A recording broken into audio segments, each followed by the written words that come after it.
أرئسته زينا بسنكي عندنا تاوي إسياس حزبنا بوخيناتن ورخيناتن هاب شغلات يركب إسرائيل هاب كيح بحري حدش مدبر كتمسرت مدبا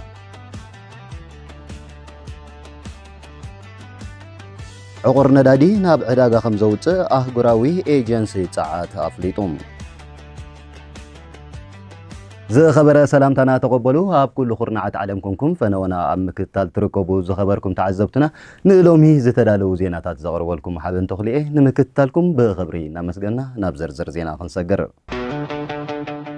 بسنكي عندنا تاوي إسياس حزبنا بخيناتن ورخيناتن هاب شغلات يركب اتي أب كويناتن وركويناتن تحابي أزنبر مدنا جري إسياس حجون نهاجرنا كاب إثيوبيا وق كم زقفة الله أمثيلو مناوراتات يزرقح كم زلو من جتات التلفزيون هاجر حماسين أرجعيتهم كم من جتاتنا بزرخبنا يحبريتها مسرت حزبنا كاب تعقد إموزلو ناي نبرق لو بتوسخي بمنجدي محاور بروباغندا بادو سلسته زرقح زلو ورا أبي شاولتن سقاتن كنبر غير ولهم مزي بمتأسسار كاب سراويت وصيام زنبرو ني حدا ورحي تعلم كتوسدو نابوتاهم تمولسو زبل بوشتي تأزاز كم زم محلالفه اتو منجتاتنا وسيهم يتاصم عندنا تاوي إسياس سراويتنا نقول دايما نبابرو أمن محيا إيسان زقبو أمسل كي حتو بقلصالي أبكينات كم زلو نخمسل أمريكا أبز زوبا زلوا كدمتا أسليفا كتورنا تشابا شبالا النابلة نزحلفو عمتات كدناقر تانيحيم حج دما بحدش ملكع إميريت نإثيوبيا أسليفا كتورنا تدالو لازب الميلا مد نقار فتير اللوم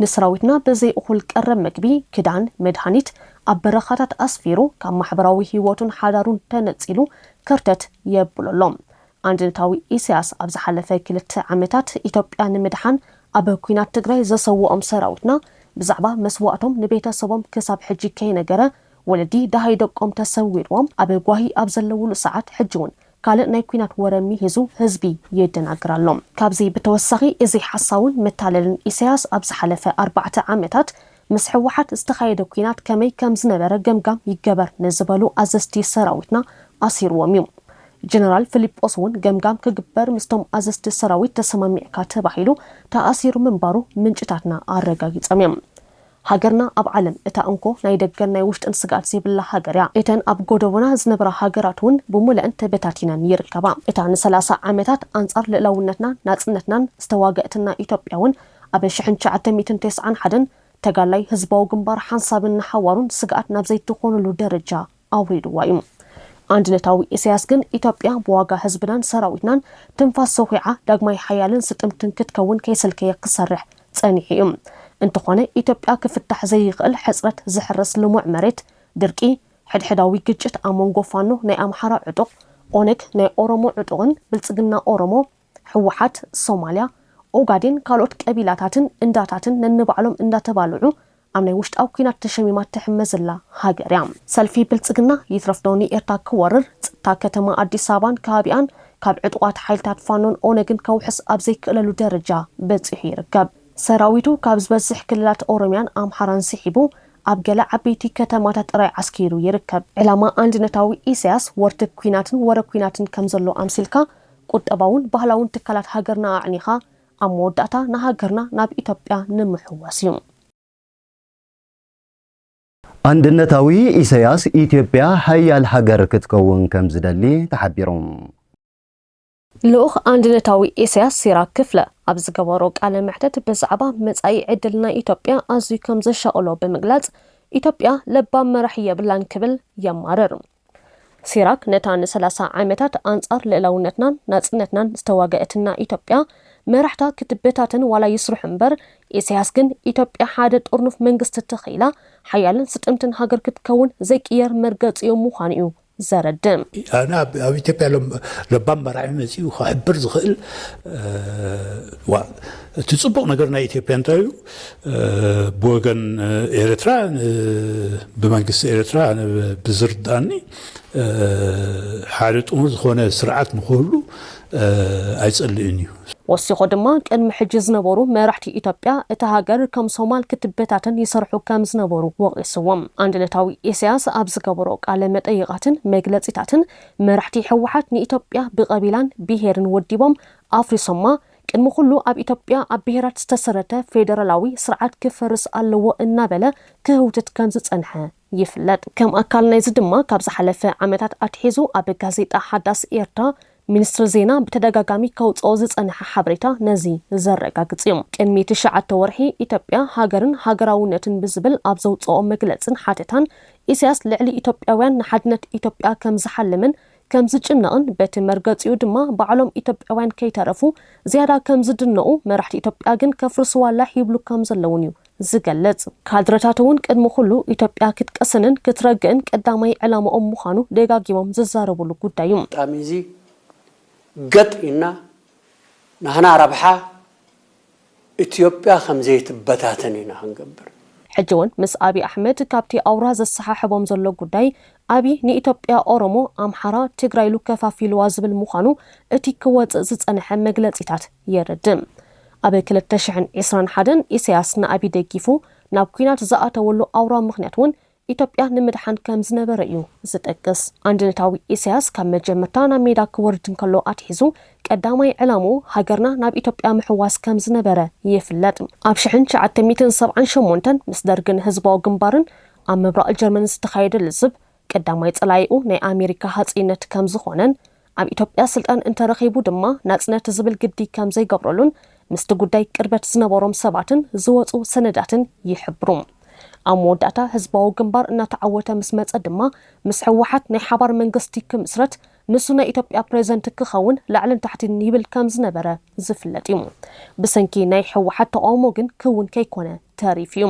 ብድሕሪውን እንተኾነ ምስ ኢትዮጵያ ብቁጠባ ጀሚርና ሙሉእ ውህደት ክንገብር ኪኖዶባት ክንሓስብ ኣሉና እናበለ ይዛረብ ከም ዝነበረ ይዝከር እዩ። ሕጂ እውን መራሕቲ ሕወሓት ስለ ዝዓንቀፍዎ ኣይሰመረሉን። ሕወሓት መሊኡ ኣብ 2018 ካብ ስልጣን ምስተኣለየ ድማ ናብ አዲስ አበባ ተጓዒዙ ኢትዮጵያን ኤርትራን ክልተ ህዝቢ እዩ ዝብል ነቲ ሓቂ ዘይፈልጥ እዩ። ሓደ ህዝቢ እዩ ኢሉ ብወቅዒ አንድነት ምእዋጁ ዝርሳዕ ኣይኮነን። እስራኤል ንሑቲ ንምድኻም ኣብ ቀይሕ ባሕሪ ሓድሽ መደበር ክትመስረት መዲባ። ምስ ኢራን ዝካየድ ዘሎ ኩናት እናቐጸለ እንከሎ እስራኤል ሓደ ካብቶም ሓያላት ወከልቲ ኢራን ዝኾነ ሽበራዊ ሕቲ ንምጥቃዕ ኣብ ኣፍ ደገ ቀይሕ ባሕሪ ወተሃደራዊ መደበር ንምምስራት መዲባላ። እዚ ዝኾነ መንግስቲ ቤንያሚን ኔታንያሁ ኣብ ዝሓለፈ ታሕሳስ ንሶማሊላንድ ከም ሃገር ኣፍልጦ ድሕሪ ምሃቡ እዩ። እዚ ስጉምቲ እዚ ንእስራኤል ኣብ መንጽር የመን ናይ መጀመርያ ዲፕሎማስያዊ ህላወ ሂብዋ ኣሎ። እስራኤል ንሶማሊላንድ ኣፍልጦ መሃባ ከም ግብፂ፣ ቀጠር፣ ቱርክን ዝኣመሰላ 21 ሃገራት ዓረብን ምስልምናን ተቃውሞአን ገሊፀን ኣለዋ። ቱርኪ ኣብ መቃዲሾ ዝዓበየ ወተሃደራዊ መደበር ስለ ዘለዋ እዚ ናይ እስራኤል ምንቅስቓስ ኣብቲ ዞባ ንዘሎ ጽልዋ ቱርኪ ንምምጣን ዝተገብረ እዩ ተባሂሉ ይእመን። እስላማዊ ጉጅለ አልሸባብን ዳዕሽን ሶማሊላንድ ንእስራኤል ወተሃደራዊ መደበር እንተፈቂዳ መጥቃዕቲ ከም ዝፍጽሙ ኣፈራሪሖም ኣለዉ። ይኹን እምበር ሰበስልጣን ሶማሊላንድ ፖሊሲ ኣሜሪካ ቀየሩ ንሳቶም ዝፈሸለት መቃዲሾ ምድጋፍ ሰልችዎም ብምባል ተስፎኦም ይገልጹ። ካብዚ ብተወሳኺ ሶማሊላንድ ካብ ምምሕዳር ትራምፕ ኣፍልጦ ንምርካብ ዲፕሎማስያዊ ርክባት ሓይላ ትሰርሕ ምህላዋ ይሕበር። ከም ውጽኢቱ ቴድ ክሩዝ ዝብል ሪፐብሊካዊ ሴኔተራት እውን ሶማሊላንድ ከም ነጻ ሃገር ክትፍለጥ ንትራምፕ ደብዳቤ ጽሒፎም እዮም። ኢራን ቀንዲ ስግኣት ጸጥታን ምርግጋእን ማእከላይ ምብራቕ ከም ዝኾነ ተሓቢሮም። ሱዑዳዊ ጋዜጠኛ ዓብድራሕማን አልራሽድ ምስ ነባር ዋና ጸሓፊ ሊግ ዓረብ ምስራዊ ኣምር ሙሳ ኣብ ጉዳይ ኩናት ማእከላይ ምብራቕ ኣመልኪቱ ኣብ ማሕበራዊ ሚድያ ብዝገበሮ ሰፊሕ መጎት ኢራን ካብ ዝሓለፉ 40 ዓመታት ጀሚራ ቀንዲ ስጋት ጸጥታ ትዞባ ምዃና ሓቢሩ። እቲ ሱዑዳዊ ጋዜጠኛ ኣሜሪካን እስራኤልን ምስ ኢራን ኣብ ዝገብሮ ዘለዋ ኩናት ክህልዎ ዝኽእል ዘባዊ ጽልዋታትን ኣመልኪቱ ኣብ ማሕበራዊ መራኸቢ ኤክስ ምስቲ ነባር ዋና ጸሓፊ ቁልዕ ክትዓት ኣካይዱ። ነባር ዋና ጸሓፊ ሊግ ዓረብ ኣብ ልዕሊ ኢራን ዝተጀመረ መጥቃዕቲ ኣሜሪካን እስራኤልን ንመሪሕነት እስራኤል ንምዕዛዝን ነቲ ዞባ ንምቁጻርን ብኣሜሪካ ዝተሓንጸጸ ስትራቴጂ ምዃኑ ይምጎት። ይኹን እምበር ዋላ እኳ ምሕያል ኢራን ንዞባ ማእከላይ ምብራቅ ኣገዳስነት ኣለዎ እንተበለ ነቲ ሓሳብ ዝድግፉ እኹላት ጭብጥታት ክቐርብ ግን ኣይተረኣየን። ኣባላት ሃገራት ሊግ ዓረብ ነዚ ኣብ ግምት ኣእትየን ቅዋም ክሕዛ ከም ዝግባእ ብምጥቃስ ኣምር ሙሳ ንእስላማዊት ሪፐብሊክ ኢራን ንዘለዎ ተሓላቕነት ብጭብጥታት ከረጋግጽ ኣይከኣለን። ብዘይካዚ እቲ ምስራዊ ወሃቢ ርእይቶ ኢራን ኣብ ልዕሊ 8 ሃገራት እቲ ዞባ ዝፈጸመቶ ናይ ሚሳኤል ደብዳብ ንምኹናን ክጽገም ተራእዩ። ብኣንጻሩ ስዑዳዊ ጋዜጠኛ ኢራን ን40 ዓመታት ናይቲ ዞባ ቀንዲ ቃዋሚት ስጋኣት ኮይና ከም ዝጸንሐት ብምሕባር ነዚ ድኹም ስነ መጎት ኣምር ሙሳ ነጺግዎ።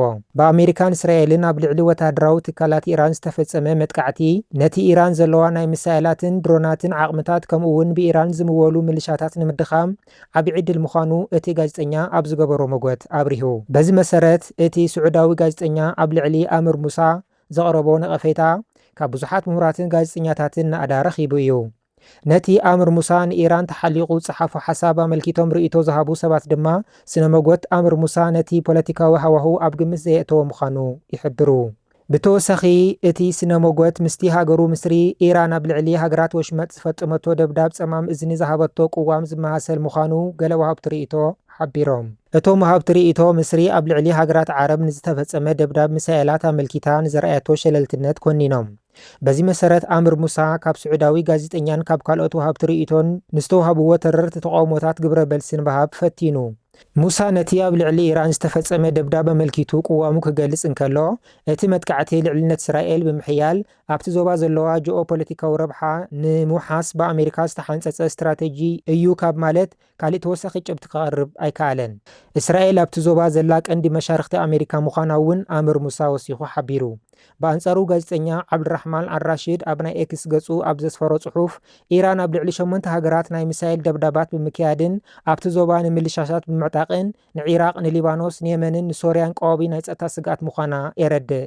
ካብዚ ብተወሳኺ ኢራን ንሒዝቦላህን ንሓማስን ብምዕጣቕ ንእስራኤል ንምድኻም ድሌት ኣለዋ ይብል። ኣብ መወዳእታ ስዑዳዊ ጋዜጠኛ ዓብድራሕማን ምስሪ ኣብ ልዕሊ ሃገራት ወሽመጥ ዓረብ ብኢራን ዝተፈጸመ ደብዳብ ሚሳኤላት ኣመልኪታን ዘርኣያቶ ሸለልትነት ኮኒኑ።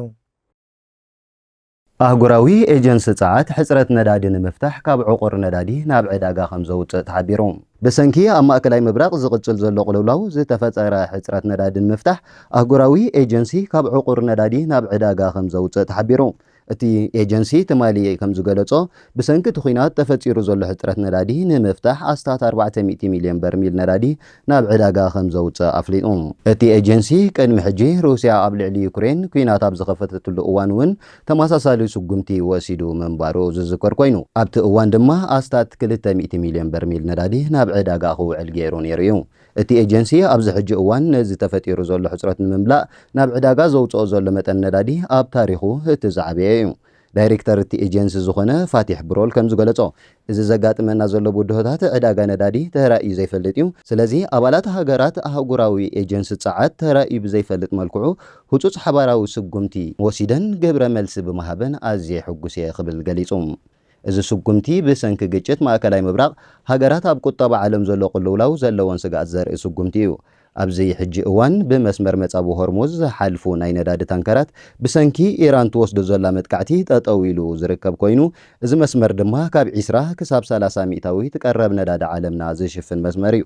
በዚ ምኽንያት ድማ ኣብ ዕዳጋ ነዳዲ ዓለም ዝለዓለ ሕጽረትን ቀረብ ናህሪ ዋጋን ኣስዒቡ ይርከብ። ነዚ ንምቅላል ድማ ኣህጉራዊ ኤጀንሲ ጸዓትን ኣባላቱን ንሓደጋ ግዜ ተባሂሉ ካብ ዝተኸዘነ ዕቑር ነዳዲን ነዚ ተፈጺሩ ዘሎ ሕጽረት ንምምላእ ኣብ ምውጻእ ይርከባ። እዚ ኤጀንሲ ኣብ 1970 ኣብ ሃገራት ዓረብ ተፈጢሩ ዝነበረ ቅልውላው ስዒቡ ዝተመስረተ ኮይኑ 32 ኣባላት ዝሓዘ እዩ።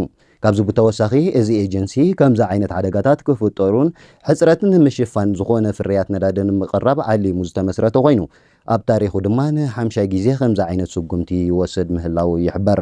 እቲ ኤጀንሲ ኣስታት 1.2 ቢልዮን በርሚል ነዳዲ ከም ዘለዎን ኣብዚ ሕጂ እዋን ብመስመር ሆርሙዝ ኣቢሉ ዝቐርብ ዝነበረ 20 ሚልዮን ዝተጻረወ ነዳዲ ብምቁራጹ ከቢድ ሕጽረት ተፈጢሩ ብምህላው እቲ ኤጀንሲ ኣብ መዓልቲ ክንደይ በርሚል ከም ዘውፅእን ዓይነይቲ ሃገር ክንደይ ዝኣክል መጠን ተቐርብ ዝብል ግን ብዝርዝር ኣይሓበረን።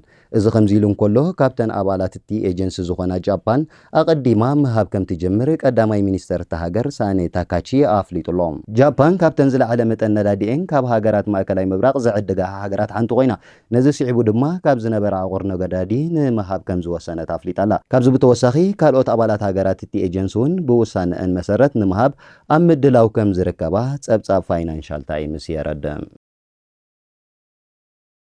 ዝኸበርኩም ተዓዘብትና ንሎሚ ዝነበሩ ዜናታት ኣብዚ ዛዚምና ኣለና። ንምክትታልኩም ካብ ልቢ እናመስገና ሰሰናዩ ተመኒና